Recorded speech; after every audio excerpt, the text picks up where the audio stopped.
Do you know the story of how Rolls Royce came to be? The luxury car and aero-engine manufacturer was founded all the way back in 1904 by Henry Royce, a man who dedicated his life to his work.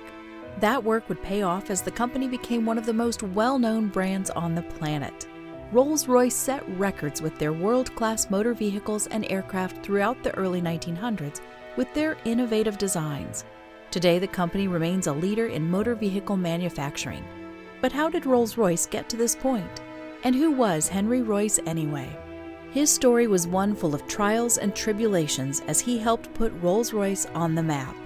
Here is the story of how a poor newspaper boy with little education helped build up the world-renowned Rolls Royce company. Henry Royce was born in Alwalton, Huntingdonshire, England in 1863. Royce was one of 5 children, and at a young age he learned that he would need to work hard to make it in this life. His father, James, ran a flour mill, but things didn't go well for him. James wasn't much of a businessman, and his lack of skills led to him declaring bankruptcy in 1867. While James was running into financial trouble, a 4-year-old Henry was already working as a bird scarer on a farm nearby the family home. Yes, at just 4 years old, Henry Royce was working for a salary. As the flour mill business failed for James, the Royce family unfortunately had to split up. Henry's mother, Mary, moved with Henry's 3 sisters to Alwalton, while Henry, along with his brother and father, ended up in London. Unfortunately for Henry, his father passed away in 1872. With the help of his mother, Henry found a new home in London, but life was very hard on the young boy at that point. At 9 years old, with just a year of school under his belt, Henry started working for W.H. Smith & Sons, selling newspapers just to get by. With essentially no money in his pocket, Henry was, on a good day, eating a couple of slices of bread at most. There is no denying that Henry Royce had it rough growing up, but things took a turn for the better in 1876. Henry landed a job delivering telegrams for Mayfair Post Office.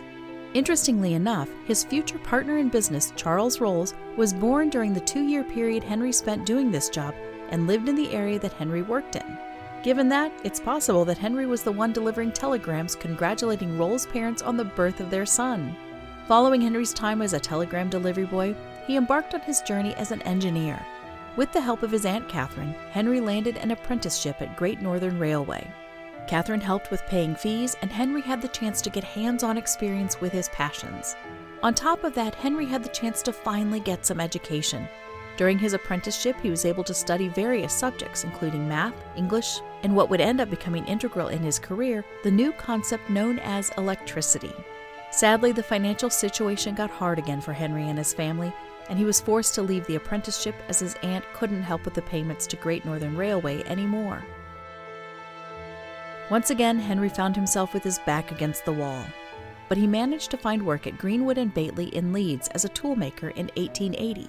After a couple of years of work, Henry would find himself back in London. But this time, he was back to hone his natural skills as an electrical engineer. By 1882, Henry got a position at the Maxim Weston Company. Here, Henry, now a young adult, was able to show just how knowledgeable and talented he was when it came to electrical engineering. Henry was so good that he was promoted to chief electrician of one of Maxim's locations in Liverpool. His work was to help supply electrical lighting, and while his time with Maxim only lasted a couple of years due to the company being taken over by new ownership, Henry took his skills and some of his fellow co-workers to create his own company, Royce & Partners Electrical and Mechanical Engineers, in 1884. This venture from Henry was started with a man by the name of Ernest Claremont, who was an engineer as well. The two had great success with their company. Some of their successful products included an electric doorbell kit and a sparkless commutator. Henry, at this point, was a workaholic. He would often stay up all night working on products, and with his intense dedication and high level of skill, Henry would end up producing the Royce electrical crane, which was by far the most renowned of Henry's products at the time. Life was finally getting better for Henry Royce. After many years of hardship, including bouncing around from job to job and struggling with keeping himself fed, Henry finally had something steady. By 1902, Henry took an interest in cars. He bought himself a 2-cylinder Decoville, but it wasn't up to par. Henry, being the hands-on guy he was, decided to fix up the car, and after doing so, he realized the potential he had. He ended up manufacturing a few 2-cylinder cars on his own, which he sold to a couple of friends.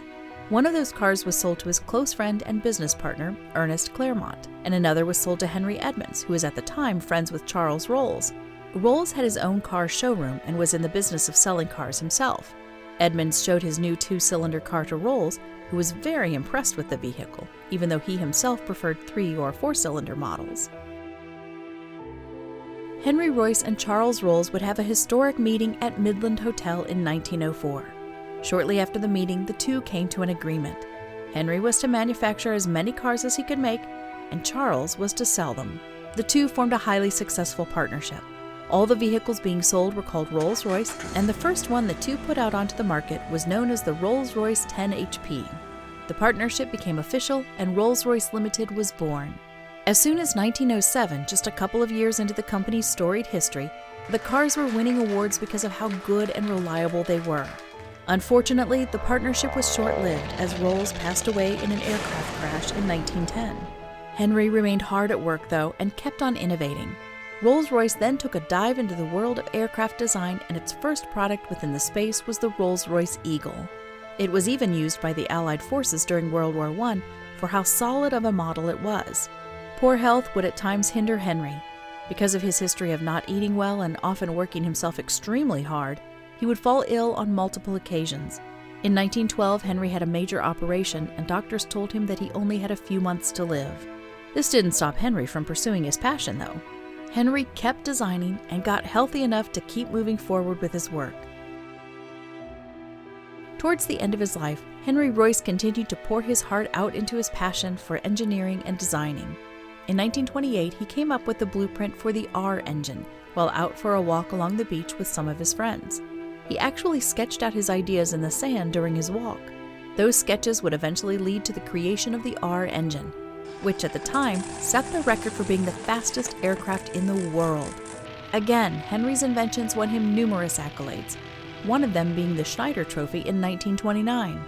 Rolls-Royce bought out their bitter rival and fellow automobile and aircraft manufacturer, Bentley Motors Limited. Henry's health problems were catching up to him, sadly. But again, as was the theme throughout his whole life, Henry kept on working. He finished his last drawing on his deathbed just a few hours before his death. The sketch had some writing from his nurse, who Henry asked to write for him as he was too weak himself at that point. Henry Royce was knighted in 1930 for his outstanding achievements. His legacy was one of hard work, dedication, and one of the strongest passions for engineering ever seen in this space. From luxury motor vehicles to aircraft used in world wars, Henry Royce left behind a legacy that continues to inspire years after his death. The company today continues to be a leader in motor vehicle production, and its models are among some of the finest in the world. It's quite the story of triumph given the trials and tribulations of the man who made it all possible years ago. Henry Royce's work spoke for itself, and his love for what he did was simply inspirational.